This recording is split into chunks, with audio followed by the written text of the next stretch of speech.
आज हम लोग क्लास नाइन्थ हिंदी के कविता खंड के छठे अध्याय के सभी ऑब्जेक्टिव को देखेंगे। यानी क्लास नाइन्थ का हिंदी जो है उसका कविता खंड का छठा अध्याय का सभी ऑब्जेक्टिव देखेंगे। छठा अध्याय जो है आ रही रवि की सवारी, आ रही रवि की सवारी, लेखक है हरिवंश राय बच्चन। तो इसका पहला ऑब्जेक्टिव देखिए, हरिवंश राय बच्चन का जन्म कब हुआ था। हरिवंश राय बच्चन का जन्म कब हुआ था? आंसर होगा 27 नवंबर 1907 ईस्वी। अगला क्वेश्चन है, उनका जन्म कहाँ हुआ था। उनका जन्म कहाँ हुआ था? आंसर है इलाहाबाद में। अगला क्वेश्चन है, प्यार से बच्चन का नाम किसने दिया था। प्यार से बच्चन का नाम किसने दिया? आंसर हो जाएगा माता पिता। अगला क्वेश्चन है 4 नंबर का, बच्चन जी कुछ समय तक विश्वविद्यालय में किस पद पर रहे। बच्चन जी कुछ समय तक विश्वविद्यालय में किस पद पर रहे? तो आंसर हो जाएगा प्रधान अध्यापक के पद पर। अगला क्वेश्चन 5 नंबर देखिए, भारतीय विदेश सेवा के दौरान उन्होंने कई देशों का क्या किया। भारतीय विदेश सेवा के दौरान उन्होंने कई देशों का क्या किया? आंसर होगा भ्रमण। अगला क्वेश्चन 6 नंबर देखिए, बच्चन जी की कविताएं कैसी है। बच्चन जी की कविताएं कैसी है? आंसर होगा सहज और संवेदनशील दोनों। अगला क्वेश्चन 7 नंबर देखिए, इनकी रचनाओं से कौन सा स्पष्ट मिलता है। इनकी रचनाओं से कौन सा स्पष्ट मिलता है? तो आंसर हो जाएगा व्यक्ति वेदना, राष्ट्र चेतना, जीवन दर्शन, ये सभी मिलता है। अगला क्वेश्चन 8 नंबर देखिए, बच्चन जी ने कौन सी विश्लेषण वाली कविता लिखी है। बच्चन जी ने कौन सी विश्लेषण वाली कविता लिखी है? तो आंसर होगा आत्मविश्लेषण वाली। अगला क्वेश्चन देखिए,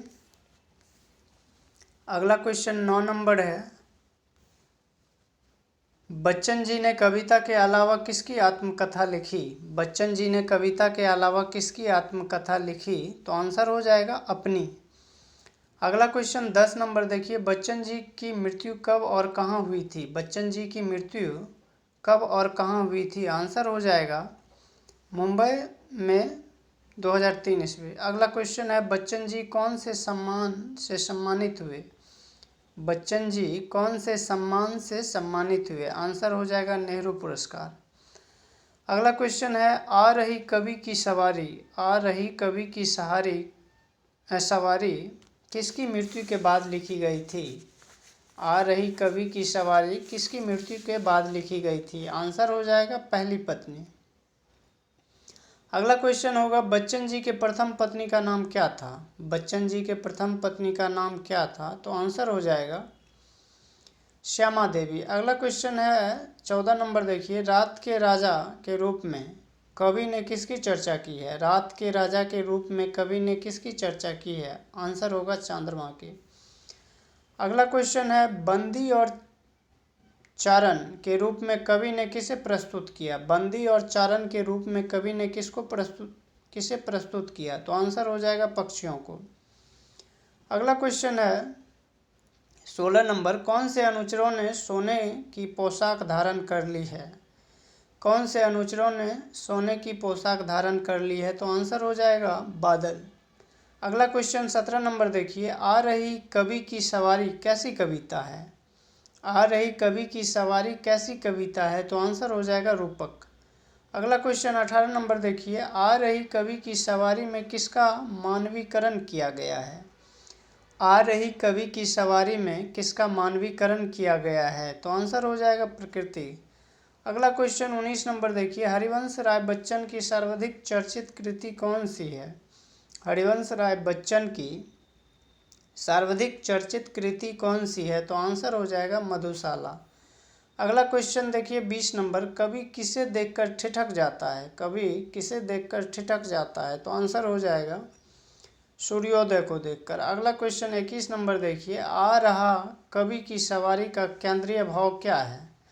आ रहा कवि की सवारी का केंद्रीय भाव क्या है? तो आंसर हो जाएगा नई संभावनाओं की तलाश।